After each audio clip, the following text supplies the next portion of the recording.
Good morning, everyone. In our previous lecture, we studied about classification of living world, where we learned kingdom Monera. Monera के अंतर्गत जितने भी bacterias होते हैं वो आते हैं. किंगडम मोनेरा के बारे में हमने स्टडी किया था. Today we learn about kingdom Protista. So if we learn introduction of protista, the term protista is divided from the Greek word proteost, which means primary. ये जो प्रोटिस्टा है वो दो वर्ड से मिलके बना है, ग्रीक वर्ड से मिलके बना है, सॉरी, है ना. प्रोटियोस्ट से मिलकर बना है, जिसका मतलब होता है प्राइमरी. प्राइमरी मीन्स जो शुरू में सेल्स बने. It was coined by the famous scientist Franz Haeckel 1866 for all one called eukaryotic moneras like organisms.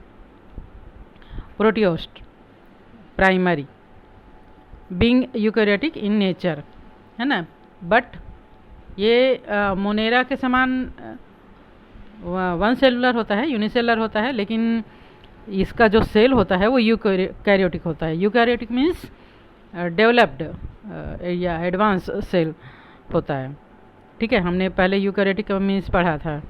ठीक. Protista are advanced than prokaryotic मोनेरास.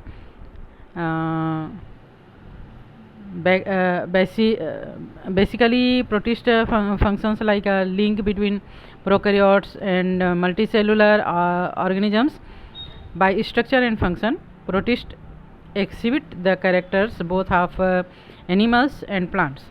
Protista जगत में, मोनेरा जगत से ये एडवांस होते हैं, डेवलप्ड होते हैं, और इनमें जो है एनिमल का कैरेक्टर और प्लांट के कैरेक्टर दोनों प्रकार के प्रोटिस्टा पाए जाते हैं. एनिमल कैरेक्टर वाले भी और प्लांट कैरेक्टर वाले भी. दीज में भी हेटरोट्रॉपिक और ऑटोट्रॉपिक. ये हेटरोट्रॉपिक भी हो सकते हैं, दूसरों से न्यूट्रिशन प्राप्त करने वाले, या फिर ऑटोट्रॉपिक भी हो सकते हैं, खुद अपना न्यूट्रिशन प्रिपेयर करने वाले. In fact protist are so diverse in structure, function and life style that they create doubt whether it is justified to keep all of them in the same kingdom. तो इस प्रकार हर एक प्रोटिस्टा इतना ज़्यादा diversified वाला होता है, अलग अलग कैरेक्टर वाला होता है, कि इन सब को एक साथ एक ही किंगडम में, सेम किंगडम में, प्रोटिस्टा किंगडम में रखना सही है कि नहीं. अभी हम देखेंगे अलग अलग किंगडम के बारे में, थोड़ा सा शॉर्ट स्टडी करेंगे.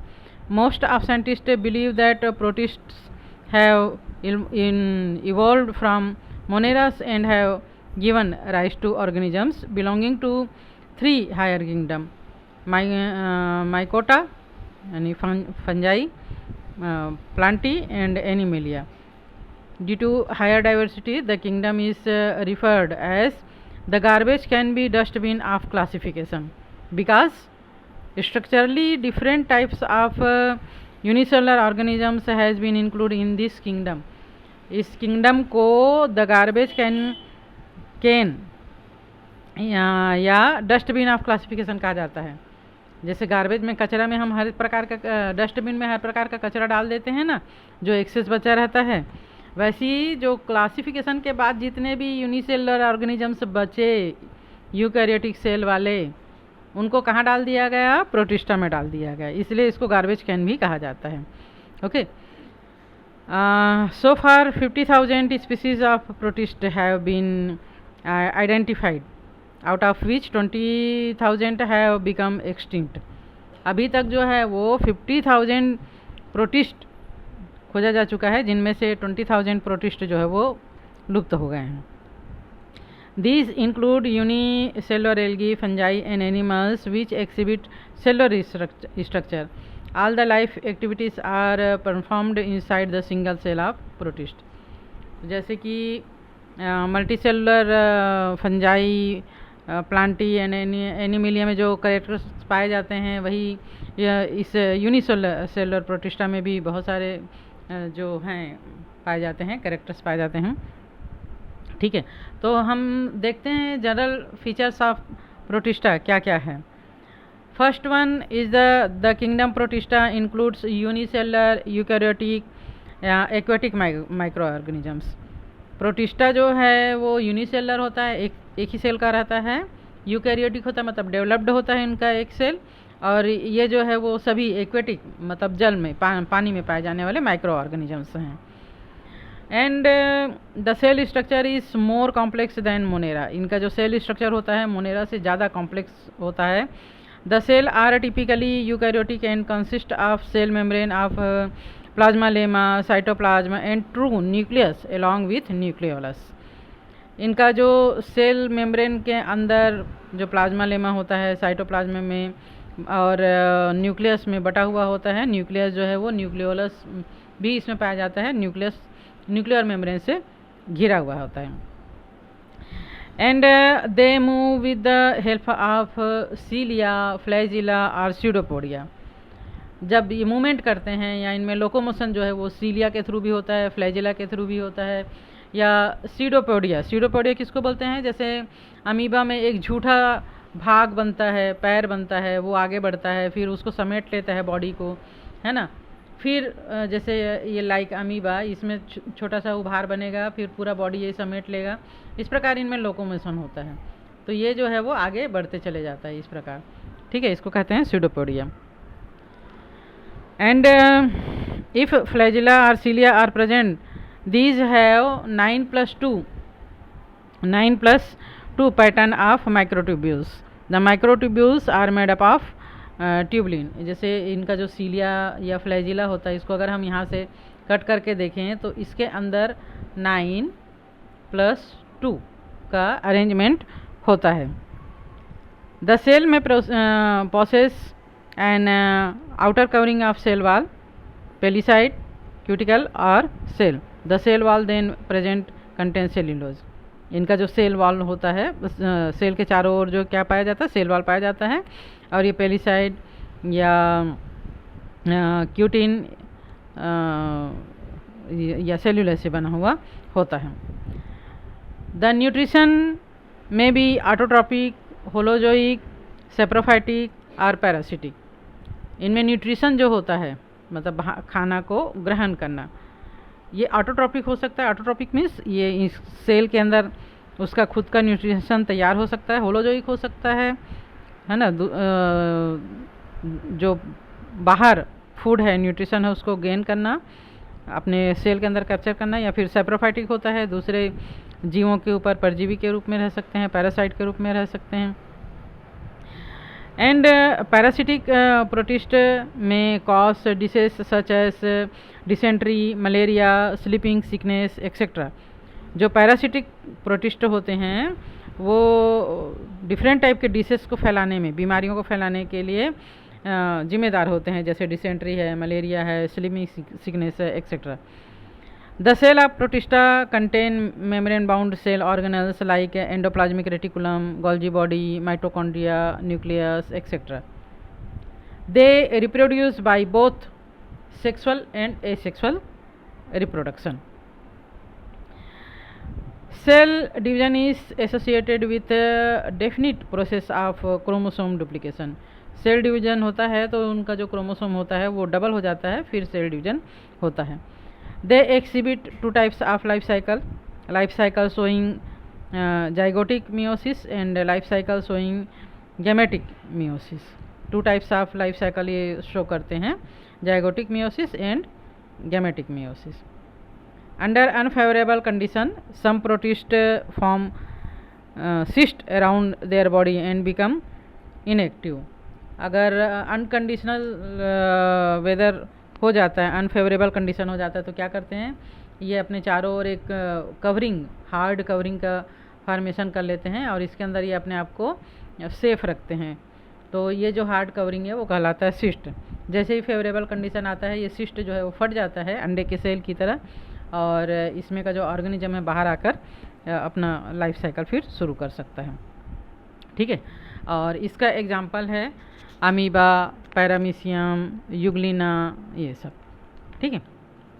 And now we learn major group of protist. According to classification of protist, some major group of protist are describe here: dinoflagellates, Chrysophytes are diatoms, euglenoid, slime mold, fungus, and protozoa. First, we know about dinoflagellates. Microdinoflagellates occur as planktons in the ocean. Ocean में ये planktons के रूप में तैरते हुए छोटे छोटे होते हैं, जू प्लैंकटॉन्स आप लोगों ने डिस्कवरी वगैरह में देखा होगा, ये पाए जाते हैं. Dinoflagellates called Gonyaulax produces the so called red tide in the ocean. This algae multiplies fast and spread over the large area of the sea surface, giving red color of water. कुछ डाइनोफ्लैजेलेट्स जो होते हैं, गोनायोलेक्स जो है वो, ये red tides कहलाते हैं. ये इतना जल्दी, इतना फास्टली डिवाइड होते हैं और अपनी संख्या को बढ़ा लेते हैं, रेड कलर के होते हैं. तो जो ओशन का जो पानी होता है वो रेड कलर का हो जाता है ना. It releases a toxins in water which causes fish mortality due to respiratory failure. ये जो है एक विशेष प्रकार का टॉक्सिन्स जो है वाटर में रिलीज करते हैं, जिससे फिश जो है वो रेस्पिरेशन नहीं कर पाते हैं और मर जाते हैं. Dinoflagellates are basically unicellular, motile and biflagellate, golden brown, photosynthetic protist. ये अलग अलग टाइप के डाइनोफ्लैजेलेट्स जो हैं वो पाए जाते हैं. और the cell are generally covered by a rigid coat of theca or lorica of articulated and sculpture cellulose plates. इनका सेल जो है वो कवर्ड होता है एक हार्ड कवरिंग के द्वारा, रिजिड के द्वारा. Dinoflagellates are unicellular algae with cellulose wall divided into plates. Plates में डिवाइडेड होते हैं इनका बॉडी जो सेलुलोज वॉल से बने हुए होते हैं. These plates give them an rounded appearance. They bear 2 flagella. इनमें 2 फ्लैजिला होता है. One lies in the longitudinal direction and other transversely in furrow between the wall plates. The position and appearance of these flagella is characteristics feature of dinoflagellates. Di का मतलब होता है 2 और flagellates का मतलब होता है फ्लैजिला. तो इसमें 2 फ्लैजिला होता है जो एक दूसरे के अपोजिट होता है, और ये इसको ओशन में या सी में लोकोमोशन में हेल्प करता है. इस cell consist more than 1 chromatophore at the periphery of the protoplasm. Most have chlorophyll A and C along with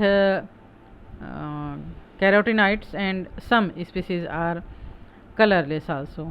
कुछ जो है वो इनमें क्लोरोफिल ए और सी पाया जाता है, जिससे ये क्रोमेटोफोर कहलाता है, और इससे ये ऑटोट्रॉपिक न्यूट्रिशन कर पाते हैं.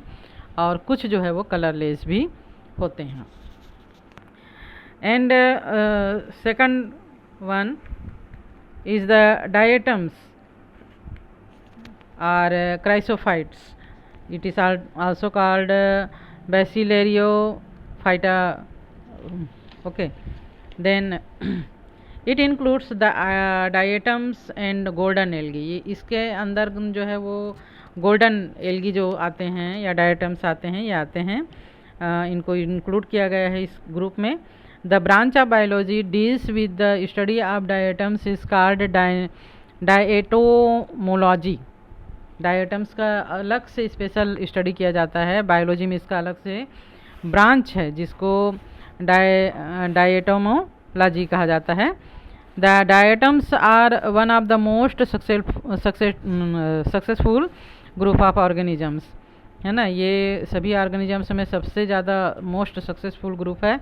About 5500 species of diatoms are reported from all over the world. Most of them are marine. ज़्यादातर ये जो है वो समुद्र में पाए जाने वाले होते हैं. They are without flagella and floats in water, becomes of lipids stored in them as reserve food. इनमें फ्लैजिला वगैरह नहीं पाया जाता है और ये ऐसे ही पानी में तैरते रहते हैं. Diatom consist the major phytoplankton population in the ocean. These are also found in the alimentary canal of large sized marine organisms. Example, there may be up to 2 tons of diatoms in the guts of 60-ton whale. ये जो है वो जो living organisms हैं, marine organisms हैं, उनके alimentary canal में भी पाए जाते हैं और एक 60 टन वेल के डाइजेस्टिव सिस्टम में ये लगभग 2 टन्स डाइटम्स पाए जाते हैं. ठीक है. Then phylum bacillariophyta is classified into 2 orders on the basis of cell shape, order Generales and order Pineals. And third one, sorry, yes, we learned about third group of protist, euglenoid. Euglenoid lives in freshwater and constitute very much intersitting group of organisms. Members of this class clearly illustrate impossibility of distinguish plants from animals among the protists. About 40 genera of euglenoid have chloroplast and are fully autotrophic. युग्लिना, जैसे कि आप लोगों ने शायद पहले के क्लासों में पढ़ा हुआ, इस प्रकार का स्ट्रक्चर होता है युग्लिना का, है ना. और ये जो है वो प्लांट और एनिमल्स के बीच का होता है, क्योंकि इसमें प्लांट के और एनिमल्स के दोनों ही कैरेक्टर्स जो है वो पाए जाते हैं. ठीक है, तो इसको दोनों के बीच का माना जाता है. Example, about 40 genera of euglenoid have chloroplast and are fully autotrophic. चूँकि इसमें क्लोरोप्लास्ट पाया जाता है इसलिए ये फुली ऑटोट्रॉपिक होता है, फोटोसिंथेसिस के थ्रू अपना फूड प्रिपेयर कर सकता है. The other are without chloroplast, ingest their food and are heterotropic. Some of the euglenoid like euglena that have chloroplast lose it and thus become heterotropic if the organism is kept in dark. अगर ये dark जगह पे जाता है तो वहाँ पर light न मिलने के कारण फोटोसिंथेसिस नहीं कर पाता, तब ये हेटेरोट्रॉपिक भी बन जाता है. Again if these are transferred to light they become green with chloroplast within few hours. अगर इसको लाइट में ला दिया जाए तो फिर से ये ग्रीन कलर का हो जाता है और इसका क्लोरोप्लास्ट जो है वो फोटोसिंथेसिस कर सकता है. Example, euglena, eutreptia etcetera. And fourth one is the slime mould fungus. ठीक है, कंज्यूमर डिकम्पोजर प्रोटिस्ट होता है ये.